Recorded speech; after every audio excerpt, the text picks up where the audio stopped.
Betul Om ya. Betul. Tekun, kerjakan apa yang kita ketahui dan nyaman, jangan lupa bermanfaat.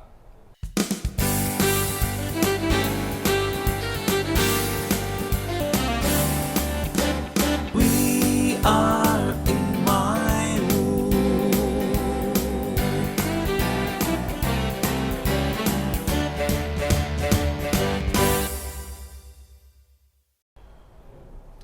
Ingat nggak Om, kapan gedung Re Bali ini dibangun Om? Gedung DPD di Bali ini dibangun menurut cerita. Menurut cerita. Menurut cerita ini Om, karena waktu itu saya kayaknya masih SMA. Itu tuh ini diresmikan sama waktu itu Menteri Perumahan Rakyat Pak Akbar Tanjung tahun 98 kayaknya Om. Wow, tahun 98. 98 Di sini Om. di sini. Bangunannya sudah seperti ini tahun 98. Betul. Berarti paling mewah dong waktu itu. Ya. Waktu itu 98 tahu sendiri Om. Betul. Dan waktu itu saya belum lahir di dunia pekerja atau usaha Om, masih SMA saya waktu itu.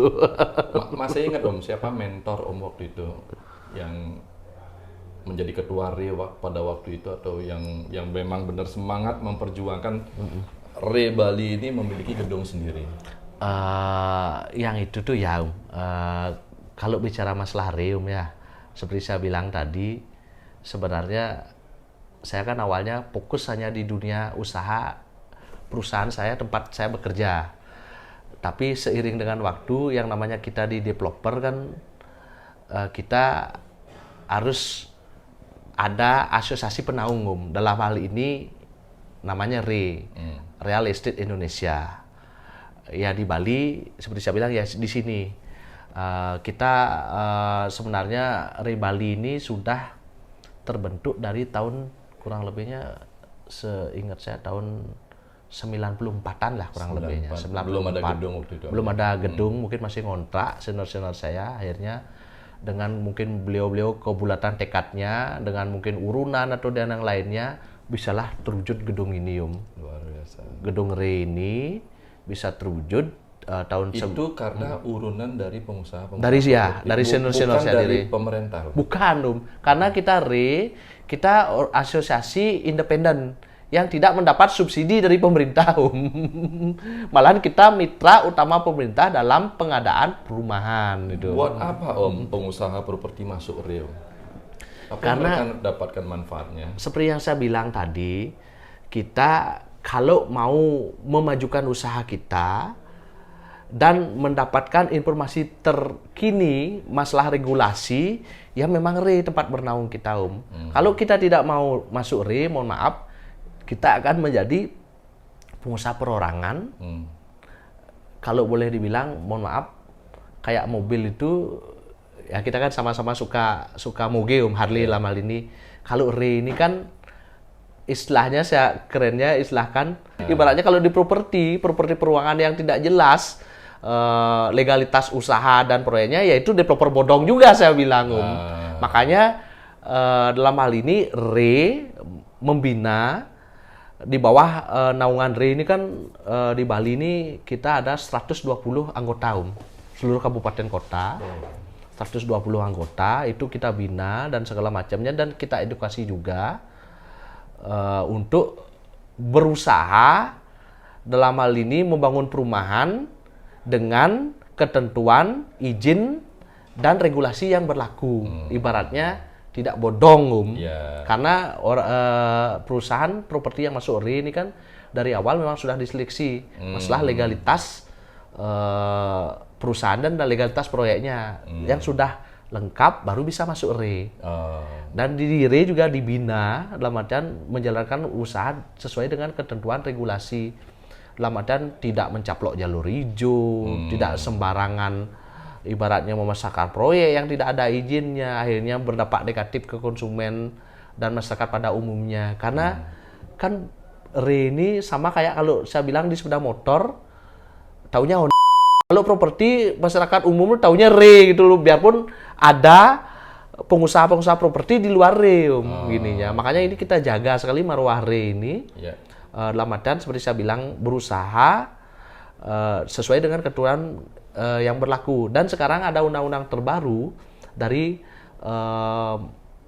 Menteri PUPR dalam hal ini di atas naungan RE sebagai mitra utama dalam hal ini pemerintah. Itu memang ketentuannya pertama, satu khusus untuk rumah subsidi itu developernya harus terdaftar di PUPR yang daftarin RE.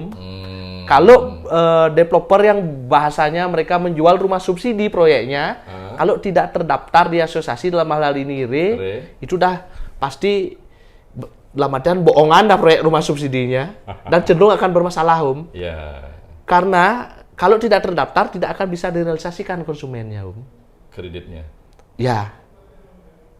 Seperti itu Berarti gini ya dia. sahabat dunia bila mana mau membeli rumah, dipastikan dulu developernya sudah masuk dalam naungan instansi perumahan seperti RE, Real Estate Indonesia. Itu ya. Pas. Jadi bagi rekan-rekan developer yang mau masuk RE, sudah pasti persyaratan dari masuk RE adalah yang pertama legalitas dari developer tersebut.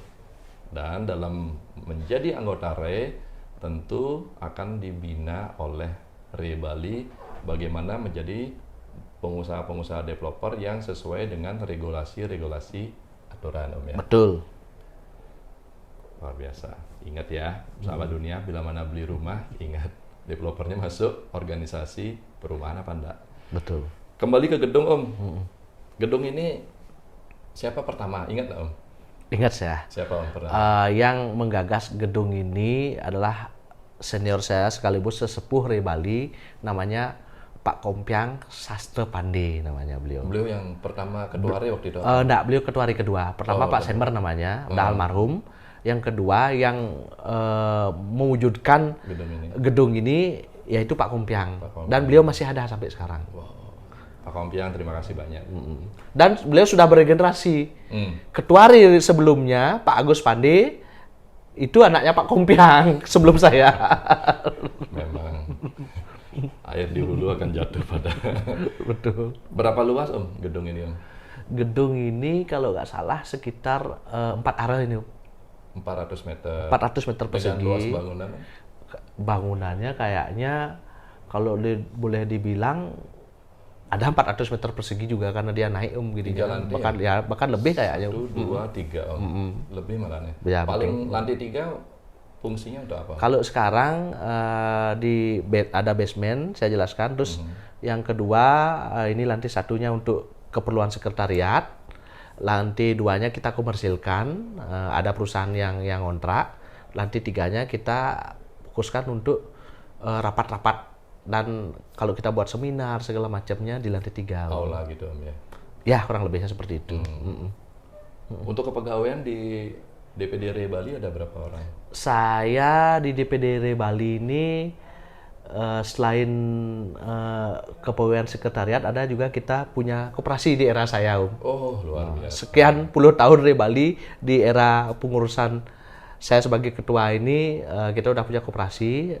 Pegawai di sekretariat ada 3, ada eksekutif, bendahara, sama apa namanya bagian umum. Terus di koperasinya ada 3 juga, Om. Seperti itu gini ya. Wow. Di era Pak Gede Suardite, RE Bali memiliki koperasi yang sudah direncanakan dari puluhan tahun yang lalu. Luar biasa, Om. Berarti ruangannya di sini banyak juga, Om, ya? Om, oke, itu masalah gedung. Sekarang kita ini, Om. Kita bicara tentang perekonomian yang saat ini di tahun 2022 lagi rame, Om. We are in